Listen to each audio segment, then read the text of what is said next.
Yeah.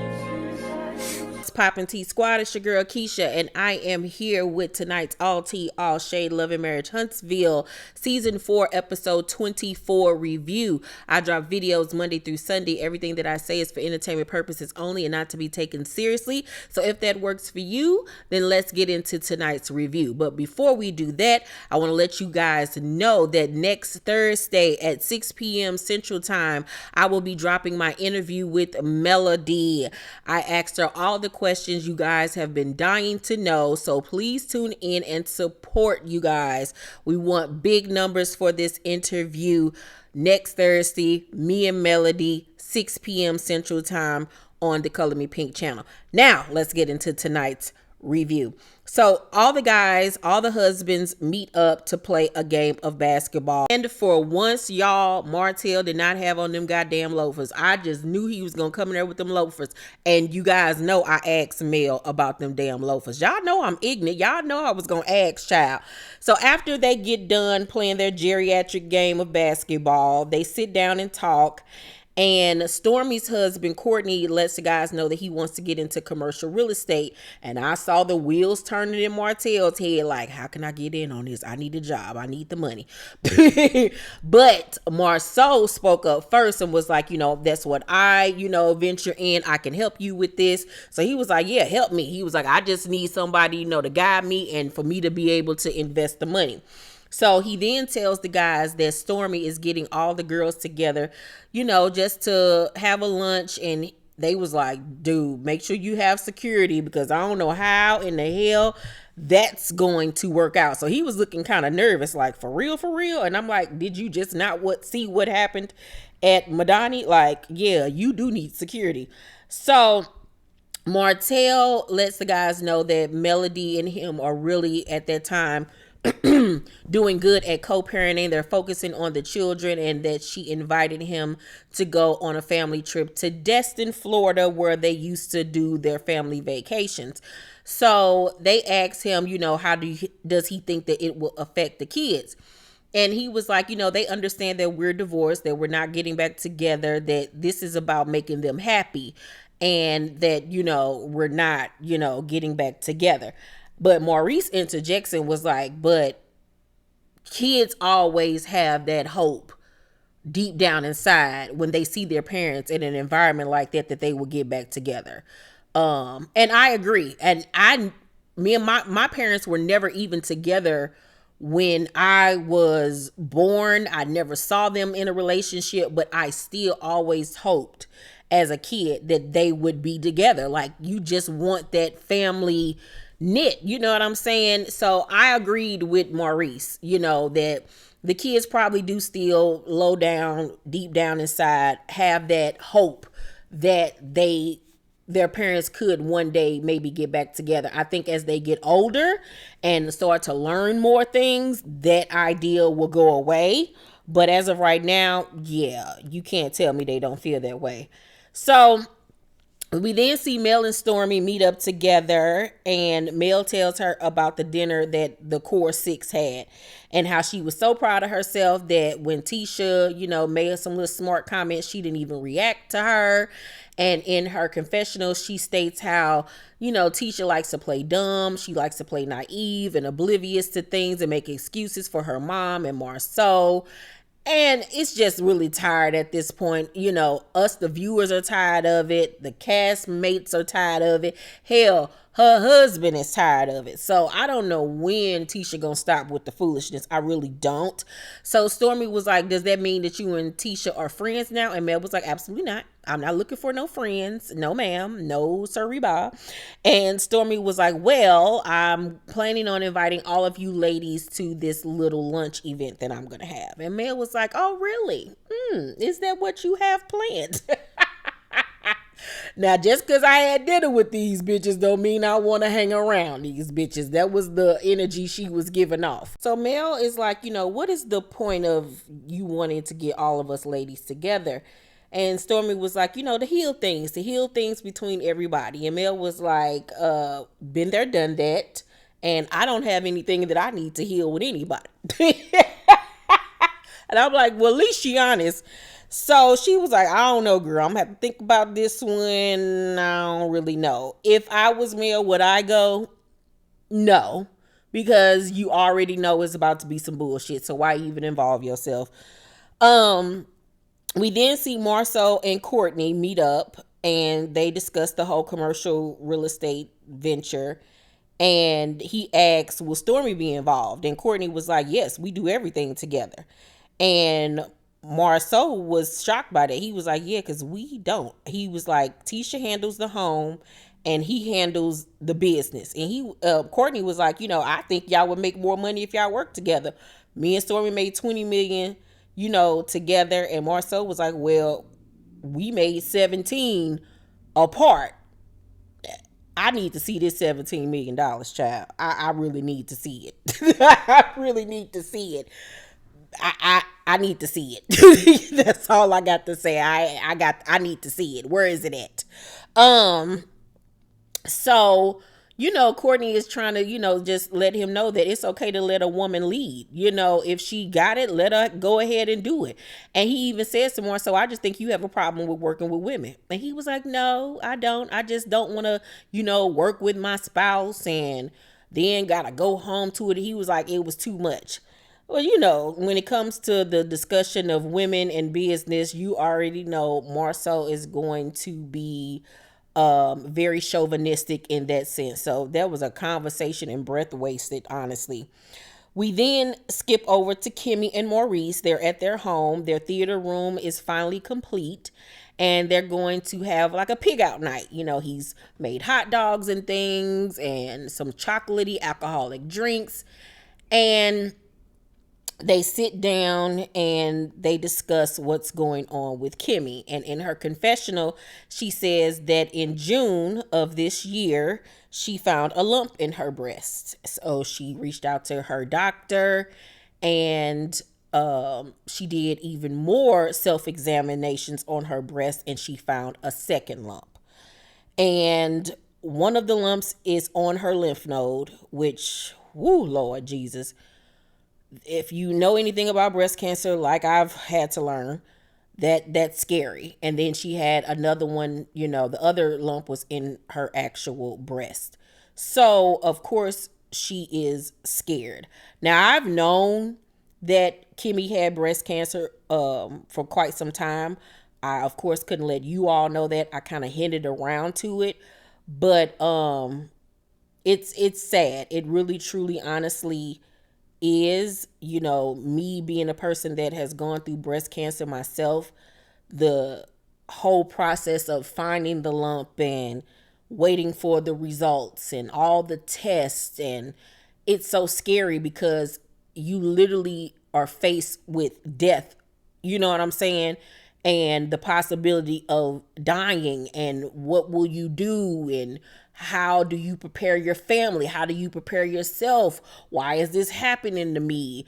You go through so many gamut of emotions, and those 2 weeks in between, I think it was maybe 2 weeks to maybe 2.5 weeks in between me finding my lump and getting my diagnosis was the scariest 2 weeks of my entire life. All I did was cry and pray. Cry and pray. Cry and pray. So this, it's so hard for me to watch Kimmy go through this because even after the whole process of having my lumpectomy and going through radiation and all the doctor's visits, I still am scared, because it's always the fear of it coming back. And it's so scary. It's the scariest thing you could ever go through. So I sympathize with her completely. Especially when you have a child. She has a son. I have a son. So I know for her son is her world. And y'all know Kyrese is mine. So my biggest thing, and I said it in my video when I let you all know that I, in fact, had breast cancer, that my main concern was my child. It wasn't myself. It was my child. And it was, Lord, don't take me because he's not ready. He's not ready to be alone without me. I still have too much more work to do with him. Lord, don't take me. So I can just probably imagine all of the emotions and thoughts that Kimmy has gone through. I'm trying my hardest not to cry because it's so sad. Oh Lord, I'm gonna be honest with y'all. This is kind of hard for me. Um, I don't know if I'm gonna be able to do this.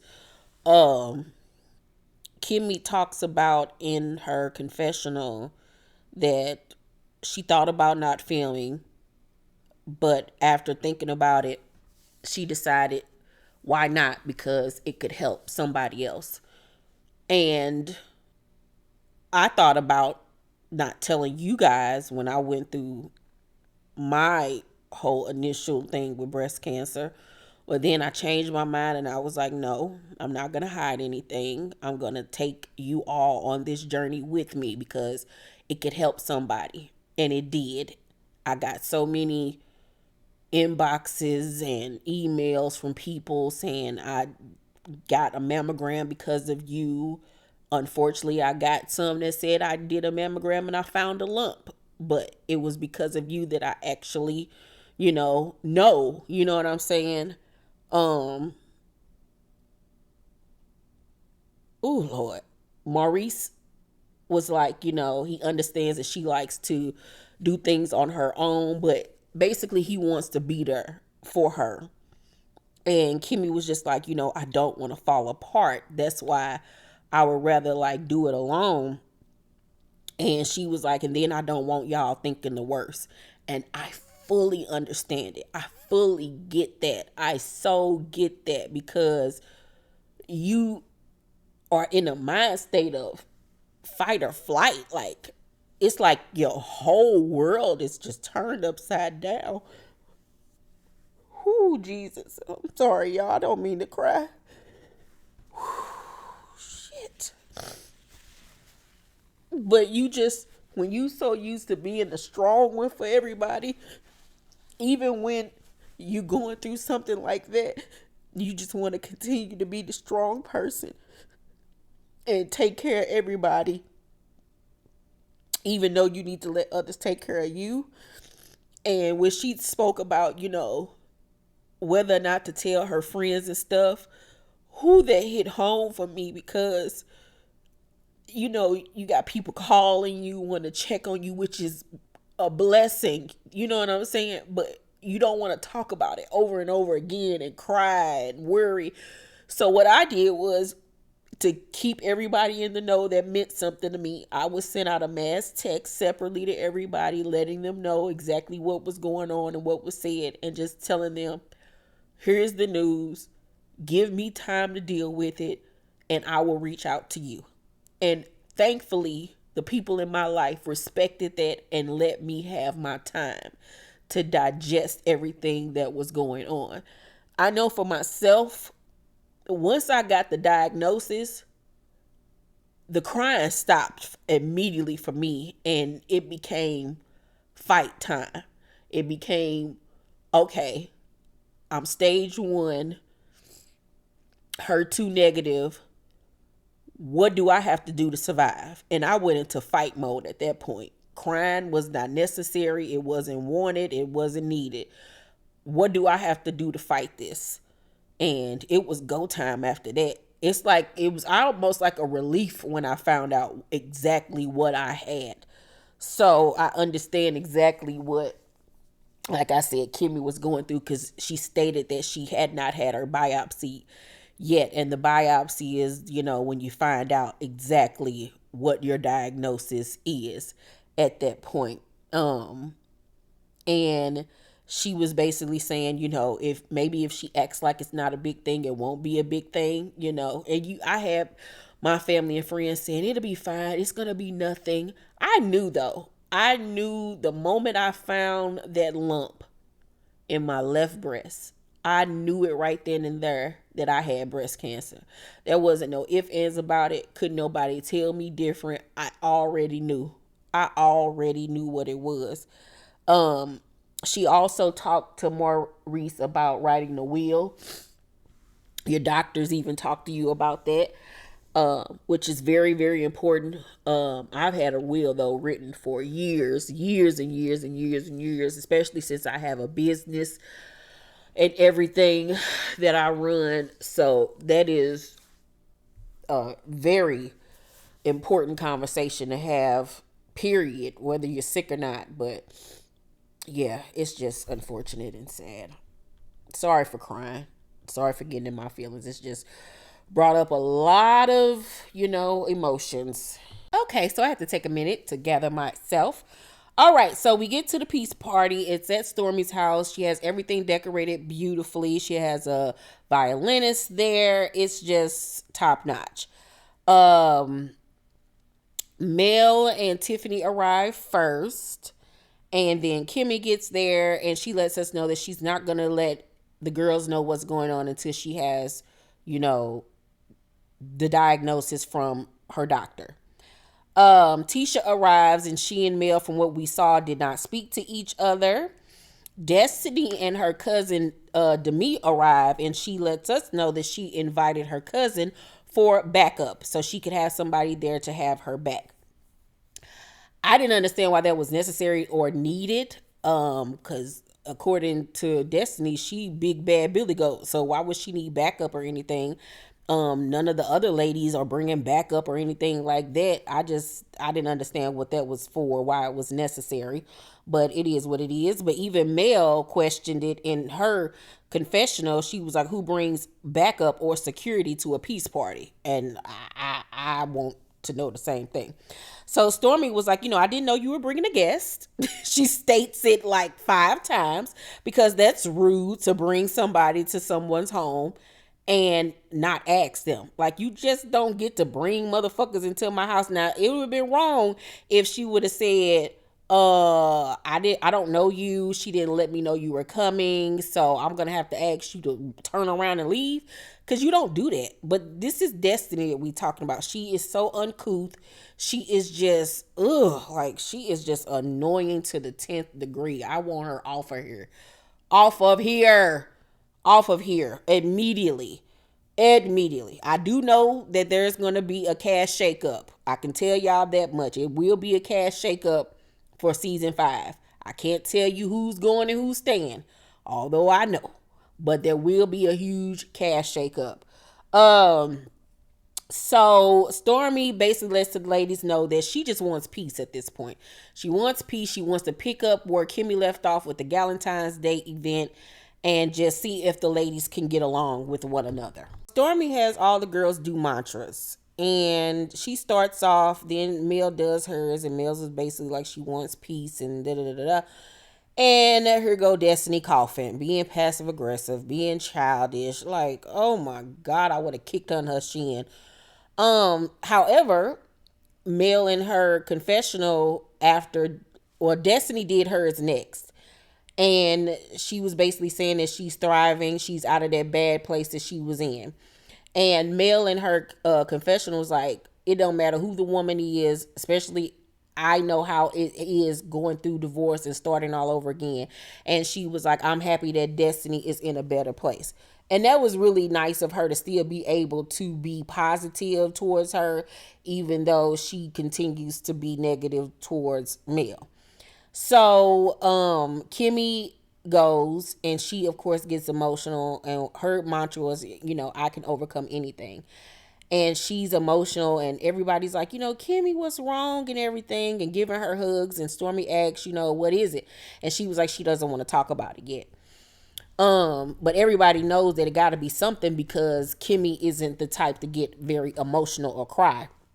So then Stormy says that she wants to play this game where it's what I think, what I heard, what I meant. And I'm like, girl, this is a recipe for disaster. I understand what you're trying to do, but emotions are so heightened, and it's been so much done and said in that group that it's going to go left. It just is.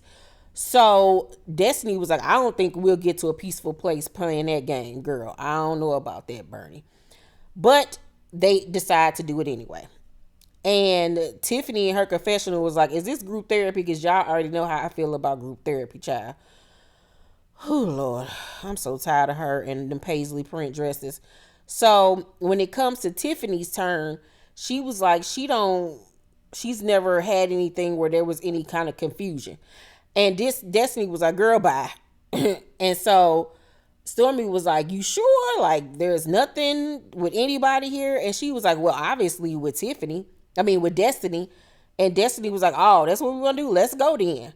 And, she get to doing what Destiny does, when somebody confronts her, just get the, that's what we doing. Let's go. Girl, calm down. Doing all that bopping with her bobblehead ass. And then Tiffany was like, is this Detroit? And Destiny gonna say, yeah, so be careful. And Stormy looked at her like, really, bitch? We threatening folks now? But yeah, you is acting very Detroit. Like, girl, can you have a normal conversation without trying to get rowdy and body? Bitch, you ain't Master P. Ugh, she is annoying to the 10th degree. So Tiffany then brings up when she first was introduced to the group at Destiny's birthday brunch thing, and how she brought up the whole situation with seeing her husband at an awards event and mistaking Destiny for the girl that she saw him there with. So Tiffany was like, you might have over exaggerated when you stormed off and ran to the bathroom, because you and I had already had that conversation before. So when I brought it up again, she was basically saying that, like, Destiny was carrying on, putting 10 on 20, doing the most, and making it a thing. So Destiny was like, I said it was the wrong time and place. The way you delivered it was all wrong. And Tiffany's like, oh, we're still working on delivery.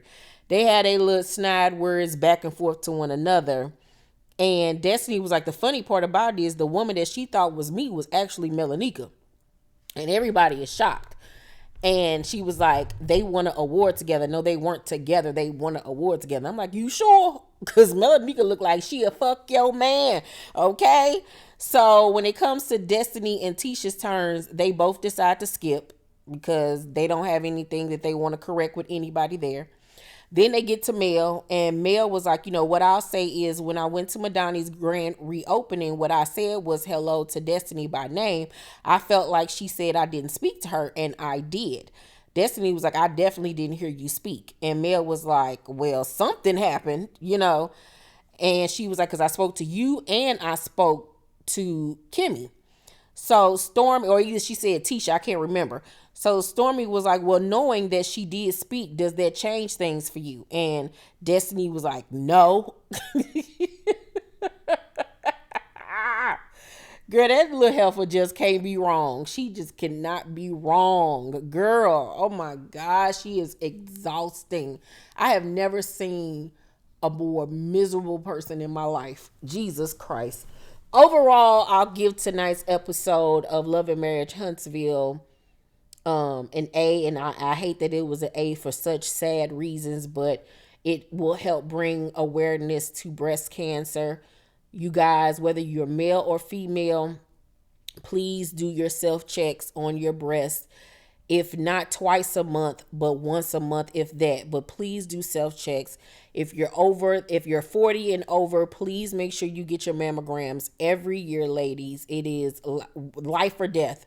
Really, honestly, truly. And early detection is the best form of finding out that you can do, So please do that for me if you don't do nothing else in life.